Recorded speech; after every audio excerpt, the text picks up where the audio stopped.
Dios te bendiga abundantemente.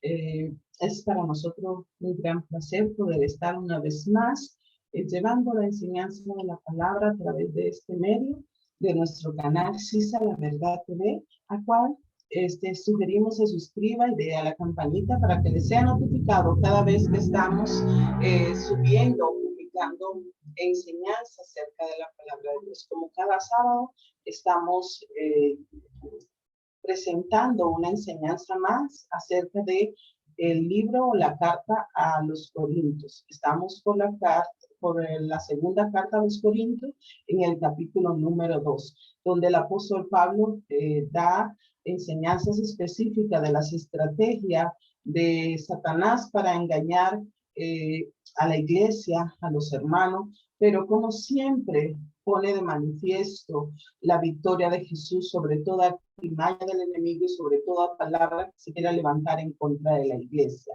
Bendecimos sus hogares y declaramos que la paz, la misericordia de Dios, la provisión de Dios se hacen efectivas en sus hogares y que el Espíritu de Dios revela lo que es necesario en esta palabra para su enriquecimiento, para su desarrollo y para su crecimiento espiritual. Hoy continuamos con el capítulo 2 de Segunda de Corintios, la estrategia del enemigo y la victoria de Jesús. El apóstol Pablo, en la primera carta, en el primer capítulo de esta carta, da una enseñanza acerca de ese Dios que consuela de todas nuestras aflicciones, y él expone cómo todas las pruebas que él estuvo pasando durante su ministerio y cómo trataron de cortar el avance del evangelio en esos tiempos, y cómo él encontró su consuelo en Dios, y que todas estas tribulaciones y pruebas él demuestra que fueron encaminadas a bien para alcanzar a muchos para Jesús.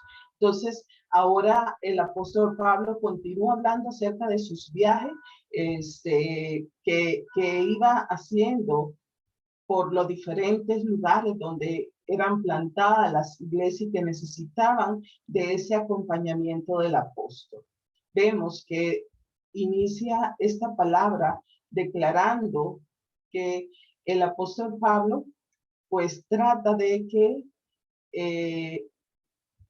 esas tristezas, esas situaciones que se vio en la segunda parte del capítulo 1, que muchas personas estaban malinterpretando lo que el apóstol Pablo quería hacer acerca de los viajes, las cartas, las instrucciones, porque había hecho plan en una ocasión para ir a visitar a esa iglesia y que después no pudo hacer efectivo este plan, no se llevó a cabo. Entonces, como hay personas que aún dentro de la iglesia estaban difamando o poniendo que no tuviese crédito su palabra porque no había cumplido una promesa. Él dice, esto pues determiné, viene haciendo como un enlace con lo que venía hablando en el capítulo 1. Esto pues determiné para conmigo, no ir otra vez a vosotros con tristeza, porque si yo os contrito, ¿quién será luego el que me alegre, sino aquel a quien yo contrité? Y esto mismo os escribí para que cuando llegue no tenga tristeza de parte de aquellos con quienes me debería gozar, confiando en vosotros todos, que mi gozo es el de todos vosotros, porque por la mucha tribulación y angustia del corazón os escribí con muchas lágrimas, no para que fueseis contritados, sino para que supieseis cuán grande es el amor que os tengo. Entonces, el apóstol Pablo inicia este capítulo, determiné para mí. Entonces, él lleva a cabo todo lo que es la línea de pensamiento del capítulo 1. Pablo continúa con esa defensa de sí mismo en contra de los corintios. Algunos entre ellos le criticaban porque él había cambiado sus planes de viaje y no vino cuando lo había planeado. Ellos utilizaron este cambio de plan para decir de Pablo, él es de poco fiar, es indigno de confianza. Entonces, no necesitamos escucharle en nada. Pero Pablo explica que había muchas razones del por qué él no pudo ir como planeó.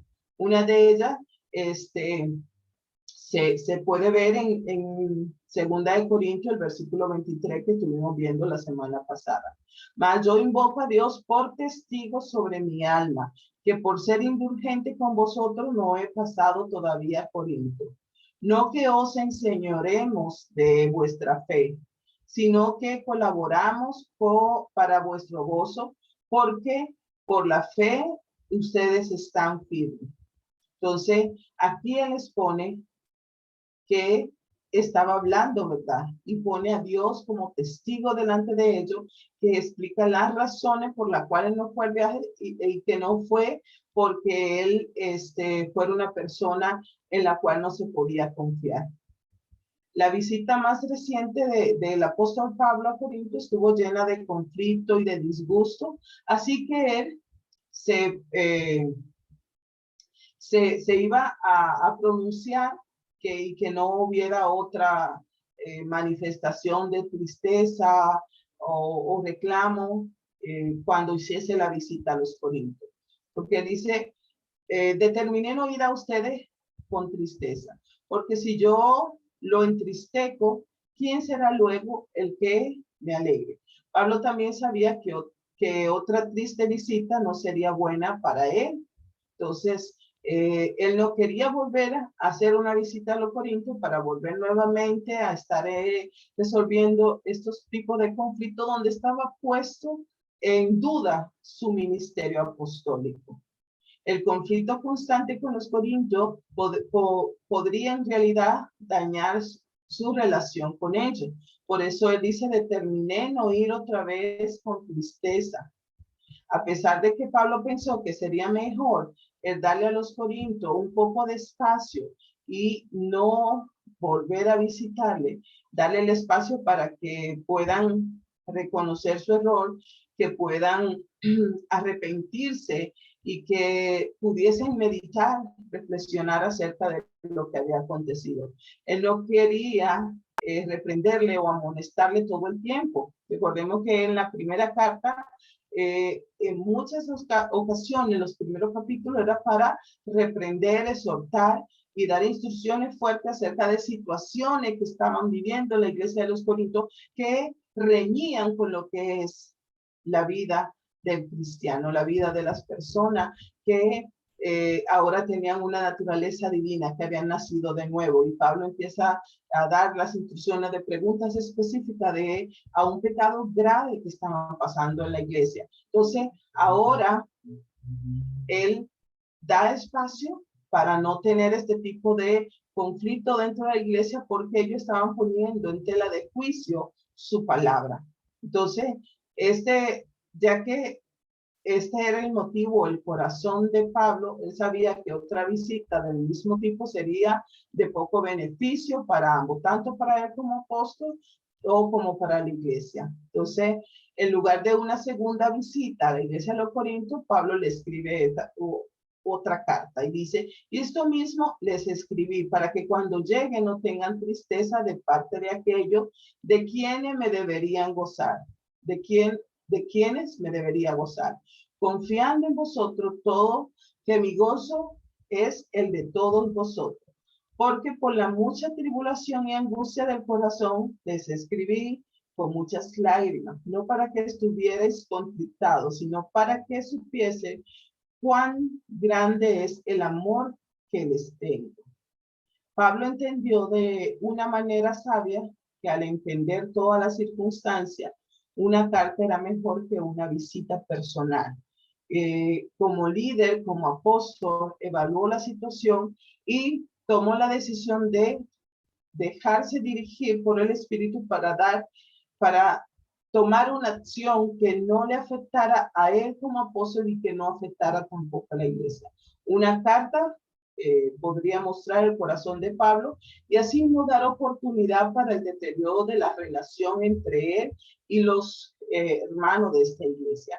Le daría lugar para que se arrepientan y para que pudieran bien ponerse con Dios y subsanar esta relación con el apóstol Pablo.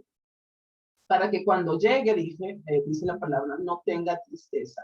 Pablo esperaba que esta carta sacaría toda la obra de dolor fuera del camino, cuando le escribe para poder tener las explicaciones de manera que no afectase los sentimientos de los corintios.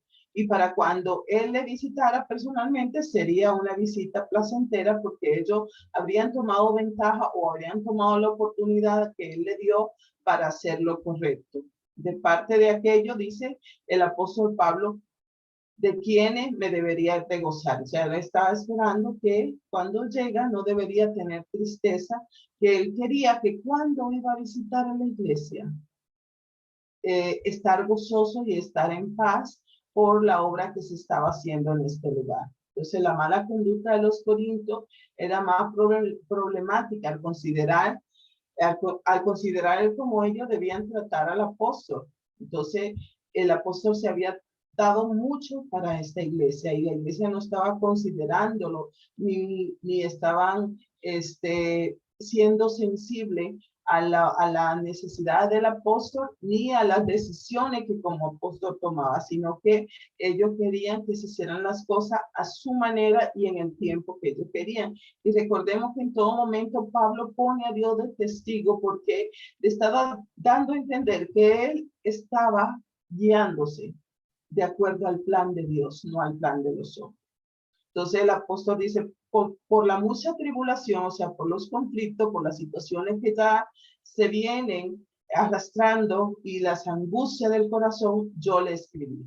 Pablo no disfrutó el confrontar a los corintios, era algo difícil que él debía de hacer, y lo hizo con muchas lágrimas, dice, con angustia en el corazón, con tribulación. Su meta no era de que estuviesen contristado, sino que Corinto, la iglesia de los Corintios pudieran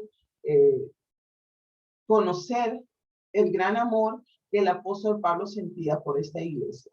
Entonces, Pablo recomienda a los Corintios que perdonen entre ellos al hermano que ha pecado. Entonces, empiezan esa carta a dar las instrucciones aún de manifestar perdón, de manifestar la reconciliación. Entonces dice que perdonen de entre los hermanos al que ha pecado, si se ha arrepentido. Pero si alguno me ha causado tristeza, no me ha causado a mí solo, sino en cierto modo a todos vosotros. Le basta a tal persona esta reprensión hecha por mucho. Así que, al contrario, vosotros más bien deben perdonarle y consolarle, para que no sea consumido de mucha tristeza. En el discurso que el apóstol Pablo viene trayendo acerca de su conflicto con los hermanos de Corinto, trae a colación la situación de un hermano que se estuvo hablando en la primera carta a los Corintios, que se estaban dando una serie de pecados en la iglesia, que el apóstol dice, ni aún se nombre, aún en los creyentes se estaban viendo estas cosas en la iglesia, y que él mandó a apartar a este hermano. Entonces, Pablo se muestra en esta porción una verdadera sabiduría y compasión pastoral. Él le refiere a esa persona específica de entre los corintios, pero él no nombra el nombre de esta persona específicamente. Entonces dice que ese hombre era feliz de que su nombre no haya sido grabado en la palabra. Entonces, ¿de quién está el apóstol Pablo hablando acá? Lo vemos en 1 Corintios capítulo 5.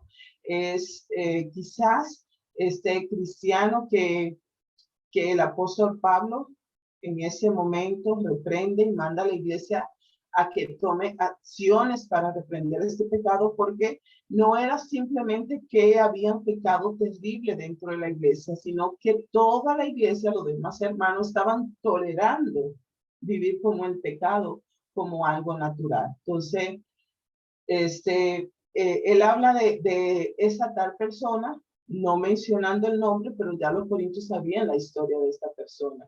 Entonces, que vivió en inmoralidad con su madrastra, habla de ese pecado de incesto que se estaba dando dentro de la iglesia. Entonces el apóstol Pablo ahora está dando una recomendación de que a esta persona que ya recibió la reprensión, que ya fue puesto aparte, si ha entrado en ese arrepentimiento, él hace un llamado a que sea perdonado, y no solamente a que se le perdone, sino que sea consolado. ¿Qué quiere decir esto? Que esta persona sea restaurado, que esta persona sea tratada con misericordia, con perdón, con respeto, con amor, y que sea incorporado nuevamente en la iglesia.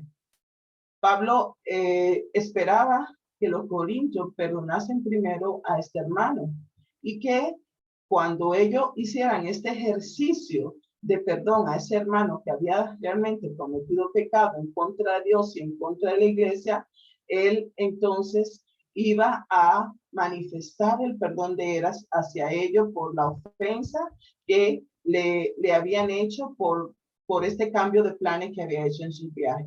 Entonces, si la ofensa hubiese sido algo personal hacia Pablo, entonces él esperaría que fuese de otra manera, pero que no fue una persona específica, sino que la iglesia completa escuchó el mensaje de algunos y estaban poniendo en duda el ministerio apostólico del apóstol Pablo. De hecho, Pablo dice simplemente que no le causó agravio a él solo, sino que a toda la iglesia. Entonces, la primera ofensa no era en contra de Pablo, así que es probable que tal persona era aquella que Pablo dijo que debería ser confrontada, la que mencionaba en 1 Corintios 5. Entonces, dice, por no exagerar, cuando está hablando acerca de este hermano, que dice que si leo nuevamente en el versículo 5, pero si alguno me ha causado tristeza, no me la ha causado a mí solo, sino en cierto modo, por no exagerar, a todos vosotros. Le basta a tal persona esta reprensión hecha por muchos. Así que, al contrario, vosotros más bien deben perdonarle y consolarle para que no sea consumido por la tristeza. Entonces, el apóstol dice, por no exagerar del hecho que está hablando, aparentemente el hombre fue puesto bajo la disciplina de la iglesia de la manera como Pablo lo instruyó en ese capítulo 5 de 1 Corintios. Él recibió esta reprensión hecha por muchos, porque muchos se sintieron ofendidos por la conducta de esta persona dentro de la iglesia. Después de recibir la reprensión, el hombre aparentemente se arrepintió, cambió su conducta, pero los corintios no querían recibirle de nuevo en la iglesia. Por lo tanto, Pablo le dice que no sean severos, dice, por no exagerar, no sean severos con esta persona, que consideren que la reprensión le basta y que pueden perdonarle y consolarle y tomarle en amor para restaurarle. Entonces, en 1 Corintios 5, que les recomiendo que lo lean, Pablo reprende severamente a los corintios por su actitud casual hacia este hombre y su pecado. Él probablemente que cuando estuviesen reunidos, el tal sea entregado a Satanás para destrucción de la carne. Pablo le dijo que pusieran a este hombre fuera de la protección espiritual y social de la familia de la fe, hasta que él se arrepintiera, hasta que él cambiara su conducta. Entonces los corintios aplicaron la reprensión y aparentemente el hombre se arrepintió. Ahora Pablo debe decirle a los corintios que restauren a esta persona, que esta persona es parte de la iglesia, que en su naturaleza humana y pecaminosa que predominó, pues estuvo en pecado, pero que le den esa oportunidad, que ya se ha arrepentido, ha cambiado su conducta, que le reciban nuevamente para perdonarle y restaurarle. Los corintios estaban igual equivocados al retenerle el perdón y la restauración a este hombre que se arrepintió, de la manera que ellos le dieron la bienvenida con los brazos abiertos y la aprobación mientras él estaba en pecado. Entonces estaban equivocados. Al principio le daban la bienvenida y había una actitud indiferente ante el pecado en la iglesia. Cuando Pablo señala el pecado y pone de manifiesto lo que está aconteciendo y reprende y da la orden de que esta persona sea sacada de la cobertura de la iglesia, esta persona pues vieron su falta y estuvieron de acuerdo en sacar a esta persona. Entonces, le fue fácil irse a los extremos. Primeramente, aprobaban bien el pecado y después cuando el apóstol Pablo lo señala y hace la reprensión, entonces se pusieron como jueces a señalar y a cerrar la puerta de la iglesia a esta persona, aunque se había arrepentido. Entonces, el apóstol Pablo le está llamando a que no sean tan severos para que este hombre, esta persona, no sea consumida en la tristeza.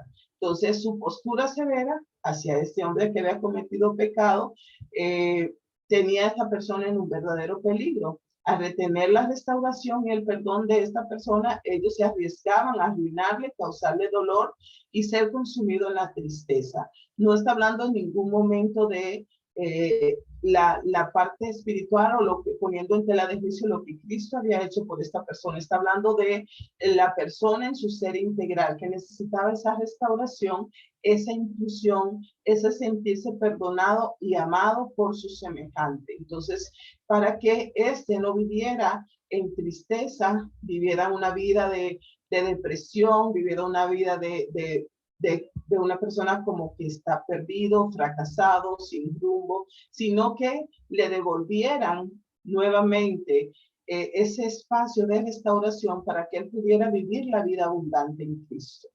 En el capítulo 8, el apóstol Pablo diciendo, entendiendo la estrategia de Satanás en el asunto, por lo cual os ruego que confirmen el amor para con él, porque también para este fin les escribí, para tener la prueba de si vosotros sois obedientes en todo. Al que vosotros perdonáis, yo también, porque también yo lo he perdonado. Y si algo he perdonado, por vosotros lo he hecho en presencia de Cristo, para que Satanás no gane ventaja alguna sobre nosotros, pues no ignoramos sus maquinaciones. Entonces, ya que el hombre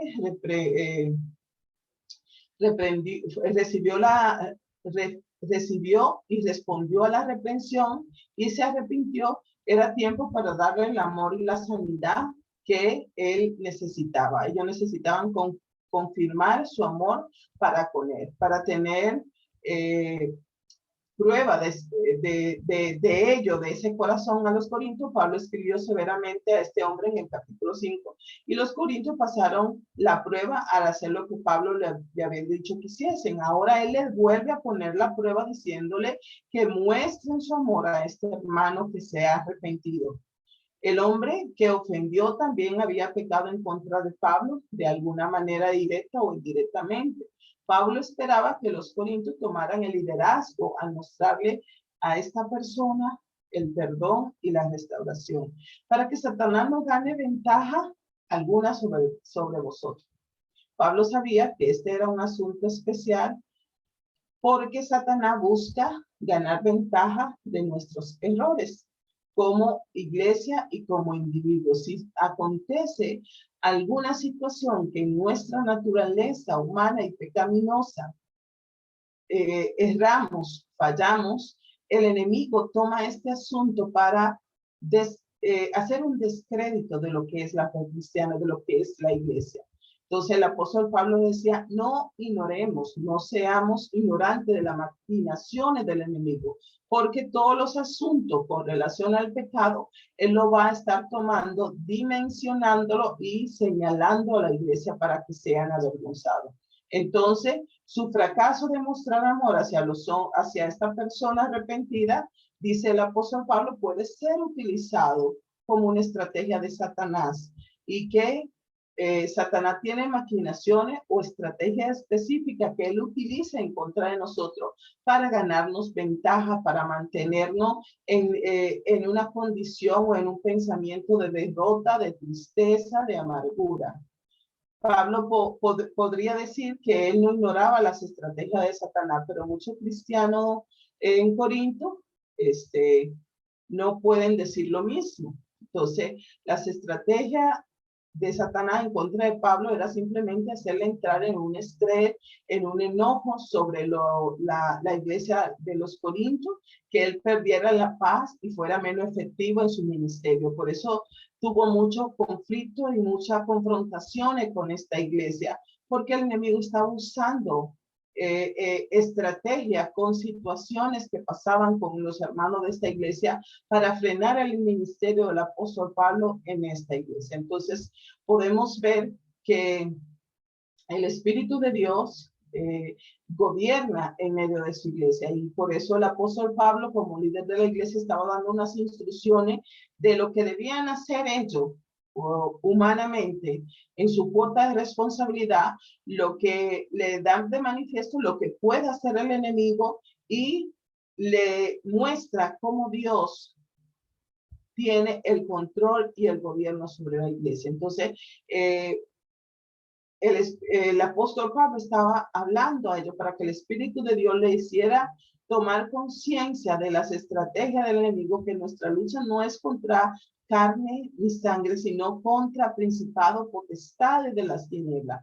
Entonces, él está haciendo ver que el enemigo estaba tratando de tomar ventaja en esta situación específica para hacer un daño a la iglesia, y que ellos no debían ignorar estas cosas, que cada situación que fuera de pecado que esté ocurriendo en la iglesia, ¿qué es lo que se debe hacer? Esta persona se llama, se aconseja, se confronta, se ponen algún tipo de medida para que esta persona pueda reaccionar y dejar su pecado. O dice el apóstol Pablo, si insiste y no deja el pecado, de sacarlo, excluirlo de la cobertura espiritual de la iglesia, pero que si el hermano se ha arrepentido y cambia el rumbo de su vida y quiere nuevamente encaminar su crecimiento en la iglesia cristiana, que la iglesia debe recibirle, perdonarle y restaurarle.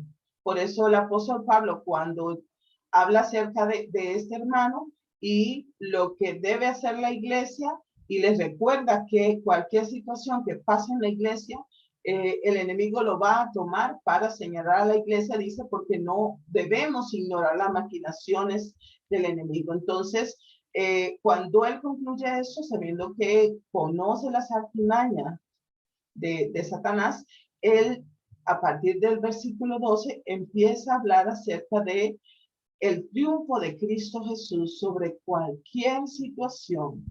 Cuando llegué a Troa para predicar el evangelio de Cristo, aunque se me abrió la puerta en el Señor, no tuve reposo en mi espíritu por no haber hallado a mi hermano Tito. Así, despidiéndome de ello, partí para Macedonia. Pablo estaba interesado en ministrar en donde Dios le abría las puertas. La única manera que nuestra obra por Dios será bendecida es cuando es un servicio dirigido por Dios, no por nuestros sentimientos, no por nuestras motivaciones personales, sino que son dirigidos por Dios. Dice el apóstol Pablo, no tuve reposo en mi espíritu. Aun cuando había una puerta abierta, Pablo sintió que no podía hacer todo lo que necesitaba hacer sin la compañía de Tito, que era uno de los discípulos que el apóstol Pablo había ganado. Pablo no se percibió como un hombre que podía hacerlo todo. Él sabía que él necesitaba de otra persona con él. Siempre buscaba el apoyo en sus discípulos, otros apóstoles, para llevar el mensaje de que siempre estaba buscando la guianza de Dios, aún para escoger a la persona que debía acompañarlo. Más a Dios gracia, el cual nos lleva siempre en triunfo en Cristo Jesús, y por medio de nosotros manifiesta en todo lugar el olor de su conocimiento. Pablo lidió con críticas de los corintios, quienes decían que él era poco de fiar o que era muy voluble debido a sus planes de viaje que habían cambiado. Él ha explicado sus razones de no llegar cuando él no había planeado, cuando él ya lo había planeado antes.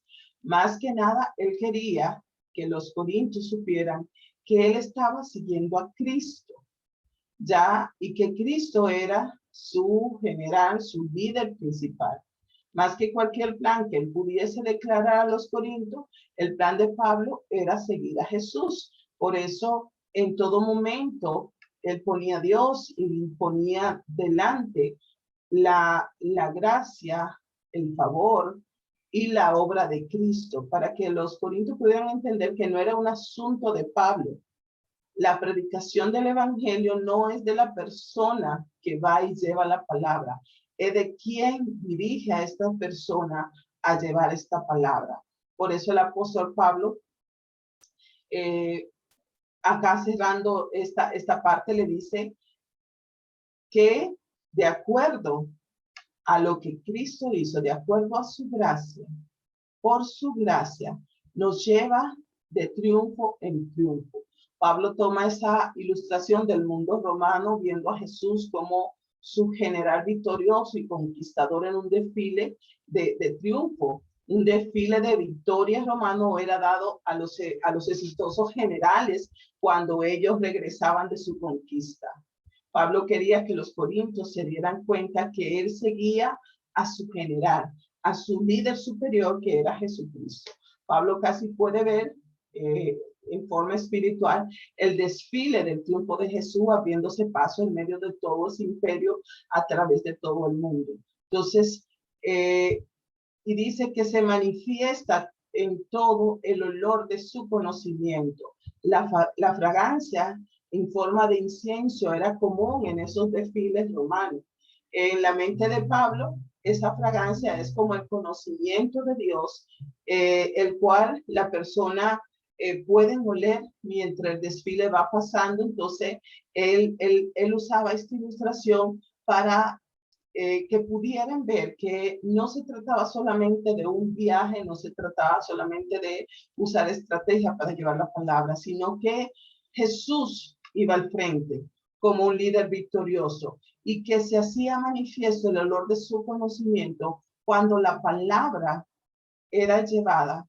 El olor de su conocimiento, ese incienso quemado, tocaba las vidas. Entonces, el apóstol Pablo utiliza esta figura de ese desfile triunfal de Cristo, como se hacía cuando se daban honores a los generales romanos.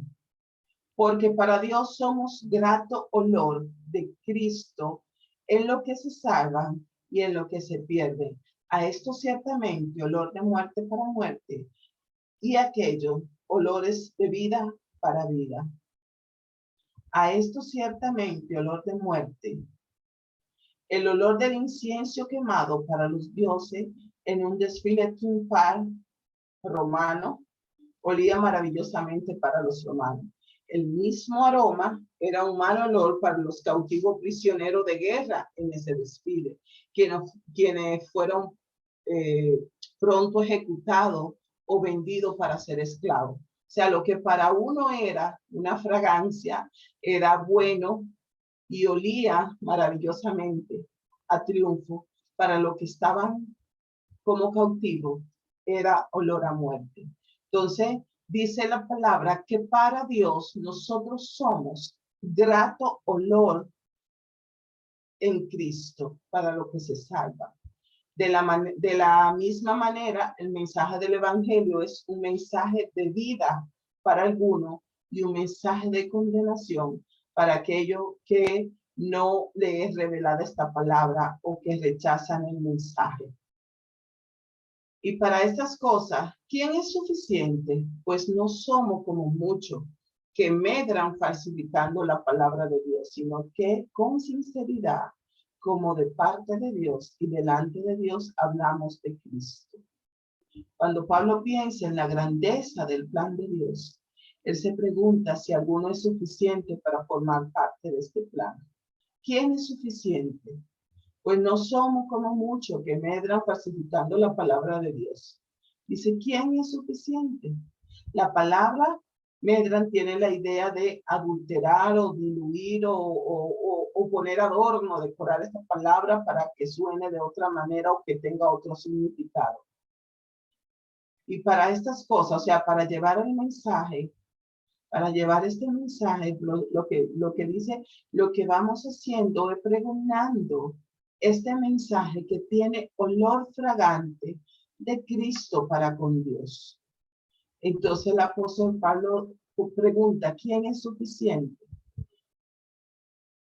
para lo que pues no somos como lo que falsifican, como lo que adulteran, como lo que diluyen la palabra en decoraciones y en mensajes personales, en motivaciones personales, en cosas individuales?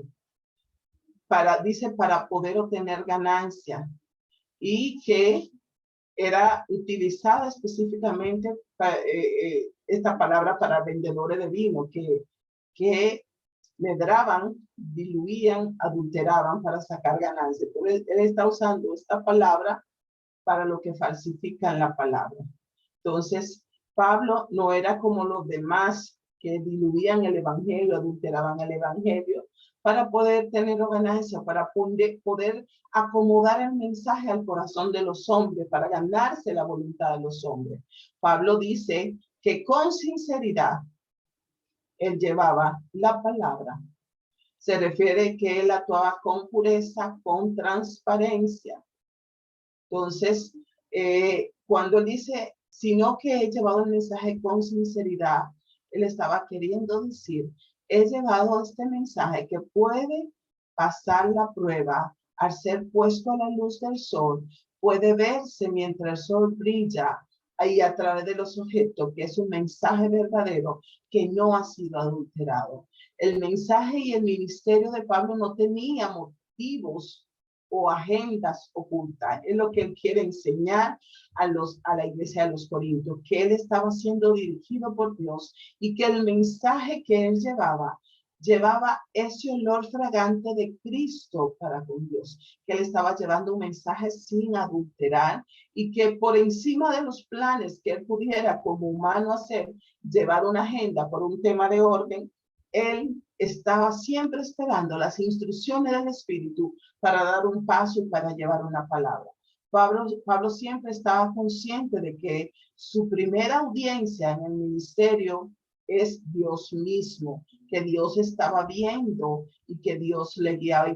Y por eso cuando él empieza a hacer la defensa de su ministerio, él pone a Dios como testigo. Cada palabra que él habló, dice, la habló delante de Dios. Cada palabra que él decía, la decía delante de Dios. Entonces, el apóstol Pablo está llevando estas instrucciones. ¿Por qué? Porque parte de la vida cotidiana de la iglesia, que son situaciones que se pueden presentar aún en nuestros días. Y él está haciendo un llamado para que los líderes, pastores, apóstoles, profetas, maestros, líderes de la iglesia, puedan comprender que estamos sirviendo primeramente a Dios y que nuestras agendas personales no les interesan a Dios y que nuestras agendas personales no van a hacer que la iglesia de Cristo sea edificada, que lo que edifica la iglesia es cristianos llenos del Espíritu de Dios, ministrando los dones con amor, como dice la palabra, buscando edificar la iglesia, motivar la iglesia a lo espiritual, consolar a la iglesia y impulsarla hacia un crecimiento en Cristo Jesús. Por eso está esta palabra y se pone en tela de juicio el ministerio del apóstol Pablo y cómo de manera magistral y por la palabra él empieza a dar instrucciones específicas de cómo debe ser el actuar de la iglesia para con los apóstoles y cómo debe ser el actuar de la iglesia para con los hermanos que pueden cometer algún error, pueden cometer pecado y cuál es el tratamiento que la iglesia debe dar en esta circunstancia y que todas las cosas deben ser dirigidas por Dios y que todo lo que iban a hacer de palabra o de hecho es buscando que el nombre de Dios sea glorificado y esa debe ser nuestra meta en nuestra vida cotidiana, que el nombre de Dios sea edificado, que cuando una persona interactúa con usted salga edificada y salga dando gloria a Dios y gracia a Dios porque ha recibido un bien para la vida eterna. Dios le bendiga abundantemente. Esperamos que esta palabra penetre a sus corazones, su entendimiento, y pueda recibir la edificación que el Espíritu de Dios ha planeado para sus vidas. Le bendecimos y le sugerimos que nos sigan en nuestro canal de YouTube, Sisa la Verdad TV, donde estamos publicando enseñanzas de la palabra cada viernes y cada sábado, y que están en secuencia por los libros de la Biblia, por cada capítulo, cada versículo, para que usted pueda tomar una serie completa de un libro que ya ha sido publicado y pueda dar este seguimiento que es para el enriquecimiento espiritual de la Iglesia de Cristo y para el conocimiento de las personas que no conocen de la palabra. Dios le bendiga abundantemente y nos estaremos ministrando una nueva enseñanza la próxima semana.